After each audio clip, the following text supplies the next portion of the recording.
In progress right now, or shall we say OK3 from PG-13. Thunder looking good. And Kawhi Leonard is in the lineup tonight for the Toronto Raptors. They're looking to stop a 2-game losing streak on the road in Dallas. Said that like it's news that he in the lineup. Like it don't happen very often or something. Man. You know, second night of back-to-backs, he sits out a little bit, GA. And the bearded one, breaking records on a daily basis. Tonight, he'll get some help in the backcourt. He'll look to continue his epic January against Orlando.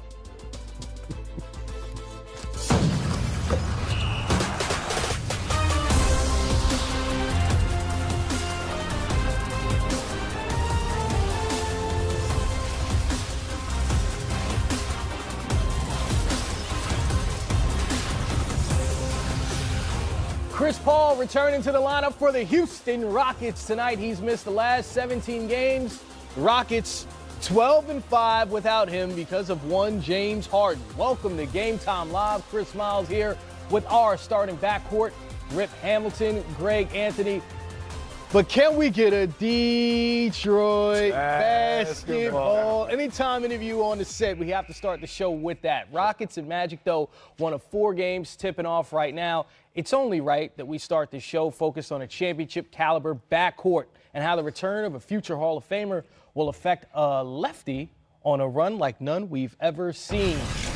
James Harden hasn't just had a really good month. He's had one for the record books. Historic 43 points, 8 assists a game, 22 straight games with over 30 points. Only Wilt Chamberlain has had a longer streak. So when you see these numbers on your screen, the first and most obvious question, Chris Paul back in the lineup, how will he affect this historic run that James Harden is on? Well, I think he'll affect it some from the standpoint, but he'll affect it positively because if you're James Harden, one of the issues you saw in Game 7 in that conference final last year without Chris Paul is he just got fatigued down there. He just didn't have the legs because of the physicality. Chris Paul gives you another dynamic playmaker and scorer, and that's something that this group has missed. Remember, James Harden, I don't know how long that streak is, but all those points he scored without having anybody assist on him. And I don't care how great a player you are, it's comforting to have an all-NBA performer that can go out and carry some of the load. Plus, you factor in that these two guys have developed a great chemistry together after leading the league in wins seasons ago. So I can tell you, James Harden might be the happiest guy on that Rockets team outside of maybe Chris Paul that he's back. I would have to agree with Greg. I mean, James's usage rate is off the charts right now. I mean, when he's on the floor, they go through him. It's not like when he gives up the ball, he's actually making cuts, UCLA cuts, coming off pin downs to get wide open opportunities. Every team in the league knows exactly what they're going to run, and that's going to give him the ball, put him in multiple pick and rolls, put him in an ISO situation. Now you add Chris Paul back to the mix. Now he can get a breather, especially playing off the ball, and he can get some time, on the bench. But I think Chris Paul is not going to do anything but help this ball club. It's definitely going to help him. Now you bring another leader out on the floor, another pit bull, a guy that can defend and lead the team, and now James can go pretty much in scoring mode, and it doesn't always have to be a vocal leader out on the floor. Well, the Rockets are also a different team since Chris Paul was injured on December 20th. And by that, I mean new personnel. Just look at the new faces on this roster. Austin Rivers now in the mix in the backcourt. Kenneth Faried now in the rotation in the front court. Clint Capella out the next month as well. How will things change for these new players in the rotation as Chris Paul comes in, because their roles will change a bit? You know what? I don't know that they will. I will say, first, give Daryl Morey a lot of credit to be able to go and get 2 quality players like Rivers and also Faried to come in. Again, not that they're going to give you the same kind of production, but, man, they take a huge load off having some veteran guys that are unafraid of the moment that can make the plays that are necessary, right? Faried can finish at the rim. He can help you control that defensive backboard, and that's going to be critical, and he gives you some frontline defense. Austin Rivers is a guy that can get electric offensively himself. I think comfortable scoring. I think his scoring is going to go up with Chris Paul. Yeah. Because Chris is not going to look to score as much as James, and I do think that James is looking forward to this, in part because their goal ain't to just get numbers. They feel like they still got a chance to win a world championship if they can get everybody healthy. You think about getting those 2 new guys incorporated, and then when you get Capella back, how much more depth this group could have. Yeah, and the thing that we don't talk about with Austin Rivers is his defense. I think his defense on the defensive side of the game, he's really showed his impact on this Houston Rockets team, especially when you lose the defenders that they lost last year. So I think when they went out, they got two veteran players, guys that know how to play and can play with anybody. I think when Austin first got there, Coach D'Antonio would tell him, hey, be more aggressive on the offensive end, shoot more. And he didn't really understand that until now, and understands that, hey, you know what, D'Antonio gives his players the freedom to go out there and make plays. And Fareed has been a big-time plus just from the energy level. It's putting him in pick-and-roll situations with James Harden. He's diving to the basket. He's athletic. He can finish at the rim. So both guys is a huge plus for this team. You mentioned Kenneth Fareed, and GA, when you look at the past 2 seasons for him, he's just 29, but he only played 44 games combined in the previous 2 seasons. Why were his situations keeping him off the court when he was healthy? Well, I think first and foremost, look at the guys that's playing in front of him. You know, they went out and got that guy Jokic. Remember, they had also drafted Nurkic. So and had Millsap. And Millsap and that they brought in. So in essence, he had kind of – and I think it made sense for them because when you look at the evolution of the game and how things have changed, Fareed's kind of an old school player, right? Mm-hmm. He's much more of a physical guy. You know, he's not a high skill guy. He's more of a high motor guy. And I don't know that the motor was as high as it needed to be at that point. But I think a lot of times when you see it happen in the league a lot where a guy, you fall out of favor, but you get a second chance. And I think if you're Kenneth Fareed, this is an opportunity. And, I mean, he didn't just get a second team chance. This guy got to go play with 2 of the very best players in the league, a team that has championship aspirations. So that in and of itself is going to motivate him as well to play some of his best basketball. And you saw in his last outing when he went out and had that monster game. And when you look at the Rockets completely, because Kenneth Fareed seems like a great addition to that team, as far as their chemistry is concerned, when you bring Chris Paul back into the lineup, he's a guy like James Harden, is going to assist and help other guys get baskets. How does that change their dynamic? I mean, 12-5 in their last 17. Well, he fits. I mean, Chris Paul is probably one of the smartest players that we have in our game, and he's a great leader. He understands, okay, when he comes back, he's not going to try to overdo it. Coach D'Antonio is not going to come out and say, all right, Chris, we need you to play 40 minutes. They understand that, hey, you know what, he went out with an injury last year in the playoffs, and, hey, when you're dealing with a hamstring, you got to be very, very careful. So Chris knows, he sees that James Harden has been on fire the last, 20-something games, scoring over 30 points. So he understands who he has to get the ball to. The problem is, hey, he needs to understand that he don't got to do too much. But I think he's smart enough to know that. Certainly Chris Paul, a cerebral player in the NBA, if there ever was one. Russell Westbrook and the OKC Thunder facing the Milwaukee Bucks. And at the end of the first half, Westbrook goes down and is limping towards the locker room. So we'll try to keep you abreast of that situation. They just went into halftime. Take another look. Looks like a collision with Giannis Antetokounmpo, and Russell Westbrook went down and limped into the locker room. Highlights coming up on the other side of this break. The Kings and Clippers, they played in the matinee, and so did the Cavs and Bulls. Both teams looking to get back to some winning ways, having tough seasons. That's up next. You're watching Game Time Live.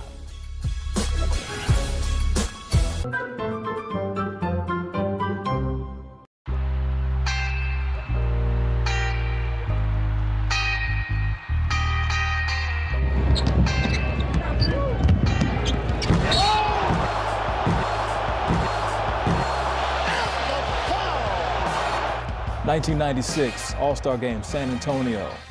This game is legendary for a number of reasons, especially for the holsterization of one David Robinson. You've gone on record a number of times. He didn't speak to you, so you contrived the story that he didn't sign your autograph. How did that story come about? That story was early, and I made it up. He was always nice to me, but I have to be mad at somebody that dominated. And he was a nice guy, so I made it up. And I finally told him 30 years later, hey, I made that story up. He was like, yeah, I was wondering, because I always spoke to you at night stuff. But I made it up. But before that game, I'm at the crib. I'm in San Antonio, boom, boom, boom. Los Angeles Lakers, Shaquille O'Neal, boo. I'm like, y'all booing me? I was the first original big man in San Antonio. I was there way before Dave Robinson was there. I was like, okay, y'all gonna boo me. So every chance I got to score on him, I had to. So I think Penny got it, threw it to Grant.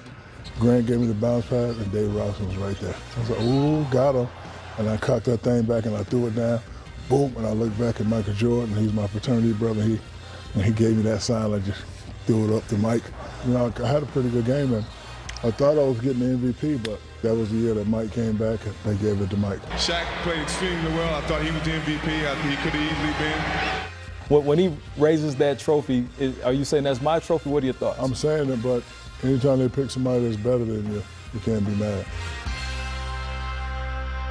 So back to MJ, we know about his legendary performance and he sees the MVP, but you had a great moment in the pregame where you and MJ go one-on-one, and you kind of, we won't say kind of, you shook him up a little bit, gave him that dream shake. A lot of people don't know about my handle. I was the first big dude to take it off the glass and go coast to coast and either make a play or throw it down. Not Giannis, not Boogie Cousins, me. I was the first one to take it down with style and class, that eye with the handles and throw it down. So Mike didn't know that. And Mike's a great defensive player, so he was there. So now I said, okay, Akeem, throwing in the bounce, getting back in, beep, beep, beep, beep. And the only thing that made it good is I made the shot. Well, you know, turn around, baseline jumper. And I didn't know people was watching because when I made the shot, the crowd said, ooh, and ah. And it's crazy that that's still a meme today. Is that the best all-star moment you've ever experienced? I would say, because, you know, even though it wasn't a real moment, it was a real moment. A little street style, a little and one, a little I had to show it to him. That just sounds like Shaq. It wasn't a real moment, but a real moment. It was a moment. We got the video, you big knucklehead. Well, here are your starters out west for this year's All-Star game. LeBron James is your captain. Anthony Davis or Paul George ended up being the closest race with PG-13 getting the nod. In the East, Giannis is your team captain. Kawhi Leonard, Joel Embiid will join him in the front court. Kyrie and Kimba received a nod in the backcourt. The reserves will be announced on Thursday, January 31st.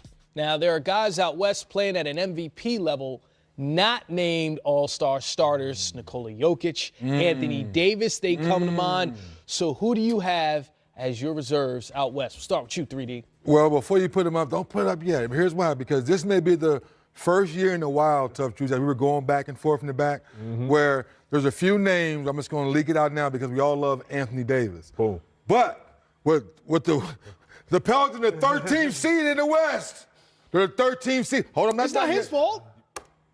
What did he just say? It's not his fault. Well, did he? Wait. I'm an Anthony Davis apology. I know. That's what I'm saying. So let's go up to the East now. All right. Right? You know, well, I can't use it. Well, yes. Well, we love Blake, right? And we love Vucevic, right? Blake baller. But Blake's at 10 and Vucevic is 11. So it's like the losing. All right, let's throw our names out. I just want to put that out there first. Throw our names out. I'm my first. Here's Wes. I'm first. All right. Yeah, you get to go. Hold up. That was Here we cool. go. So, I'm throwing at the same time. Here we go. Who we differ? So we agree on Davis, Jokic, Westbrook, Thompson. So we disagree on. I got Tobias Harris. You got Tobias Harris. So we both. Okay. All right. So McCollum, DeRozan, and the Harris are the three. Nobody, look, no matter what, when you look at all these guys' name on the They're screen, all All-Stars. Yes. they're all all-stars. Now, that's why I wanted to put that little thing out there first, because when you go back and forth, like, this guy, that guy, this team is winning, this team's not winning, Portland's in the 4th seed, how do you not, you go back and forth. So that's why this year was kind of tough for me. Everyone's not going to get rewarded. So state your case for your two guys that are on the cusp, because we agreed on Jokic, AD, Clay. Right. Westbrook. I reward winning. And, what's been consistent throughout the first half of the season is the play of those two guys. Making a seamless transition of bringing DeMar DeRozan over there and him being able to function in that system with the San Antonio Spurs, because that is a system. And he's able to do what he do. And, seeing LaMarcus Aldridge, career high games, carrying them, being consistent. Look, the All-Star reward is your production for the first half of the season. Right. Their production has been consistent. They need to be rewarded for that, and that's why I got them rewarded in this situation. So 3D, you went with LaMarcus Aldridge, not DeMar DeRozan. I think there's a case for each guy. Why did you choose LaMarcus? Because I thought CJ was bringing a little more to the table in Portland being the 4th seed. And when things weren't going well early on and Dame had a dry month, CJ was taking over. As they was trying to figure out who the third clog, as we say. Nurkic finally started playing well this last month. But when you look at the numbers, that daggone CJ's been there all season long. And there's no knock on DeRozan. It's just that Portland's in the 4th seed and San Antonio's in the 7th seed. So that's why I gave them 2 and to them 2. I wouldn't argue.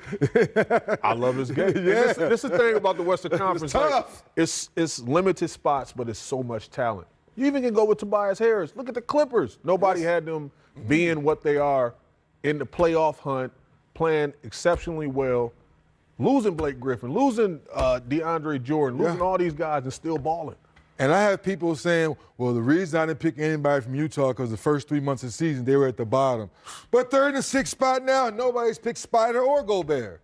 Well, and to your point, it's like when you think of the struggles that Donovan Mitchell had offensively to start this season, but Rudy Gobert is someone that he's hard to leave off the list. Yeah. It's the first half of the season award, though. Now you see why I gave my little speech before it popped up. I did. I tried to save all of us because that's how tough it was this year. I think it's a Did I different save us? speech. Did I save us? You know what you did? What is it? You're the politician. Oh, there you go.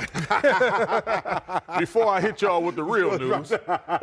Karan, he's got the politician There you go. look There today. you go. That's why we're going to go with you with your East reserves first, Karan. All right. You get to explain. Oh, look at this. We agree. Oh, we're only off on. Oh! So a lot of similarities, great minds think alike. But look, Kyle Lowry, a lot of people are going to say, listen, why? Because his numbers is down, his production is down, whatever the case. I'm going to tell you what, his production is up. If you look at him facilitating and doing a little bit of everything, but look at the assist number, 9.4 a game, not shooting a high field goal percentage, but still getting his double figures in points. Floor general, I feel like they're excelling because of he regressed in trying to score, and now he's taking on the true floor general role in facilitating. I'm going to take it a step further, Chris. You know what he did? Hey, Kawhi, look. Me and DeMar, we're best friends, man. Look, I'm cool. I'm over that, man. You my new best friend. We need to stay at the top of the East. And I want you here. I want you here after this. Stay here. I'm going to stay if you stay. And we cool. We stay at 1 and 2. That keep us together. Because if you leave, I'm done. Ah, man, sure, I'm going to have to be traded. I That's get why it. I'm DeMar DeRozan in this situation. Yeah, DeMar, you going somewhere, man. Yeah, so you we going staying. Yeah, I'll see him in the summertime. But right now, me and you, we just got to fight Giannis. LeBron gone. Yeah, he out. LeBron gone. It's open. DeMar gone too. It's open. Look, we trying to stay here. We got to fight, Giannis. We got to double team him. And, Indiana, they're going to be cool. Embiid, they're going to fight us. But this could be our year, bro. Yeah, Simmons can't get a jump shot in the playoffs. Bro, no, it's me and you, bro. We got a shot. You got Siakam. CJ going to start making shots for us. You see how Ibaka's back blocking shots, defending. We deep. We believe. We've been top of the East most of the season. Now the boogeyman goes. Come on, man. Kyle Hey, Lowry. the only thing I will say is maybe one too many guards on that list. Hey, until they because put, 2009 is the last time until that they any add team, the center position back, then I'll have that conversation. I'm going to throw something out there, too, because we ain't addressed this. Victor Oladipo, with that position, and I think the commissioner gets to insert the All-Star. The replacement. Don't be surprised if you possibly see Dwayne Wade in that situation. Ooh, I like Last that. Dance, I like man. the last. I'm not Kobe mad at Bryant. that. I like that a lot. I feel Dance. like the Come on. politician Hey, hold over on. there has some inside Hey, But information. listen to me. The Miami Heat in the 7th spot with no Dragic. All season long, he got hurt like the first month of the season. Correct me if I'm wrong, Justin, but he got hurt so Waiters early. was out. Waiters missed the first 3 months, and they're still in the 7th spot, and nobody even thinking about picking not one guy. I'm just putting it out there. Keep the party I going. like that. I like how you're taking shots on this show so far and nailing them, CB. I see it. So when we come back, some more shots going to be taken. 3D having a sit down with the shooter or part of the Splash Leave Brothers. it. Are we calling them Splash Cousins now? Splash Brothers? No, Honey Splash Cousins? Brothers. Mama named Clay. Gotta get I'm going to call him Clay. Bunch Yeah, of I'm going to call him nicknames. Clay.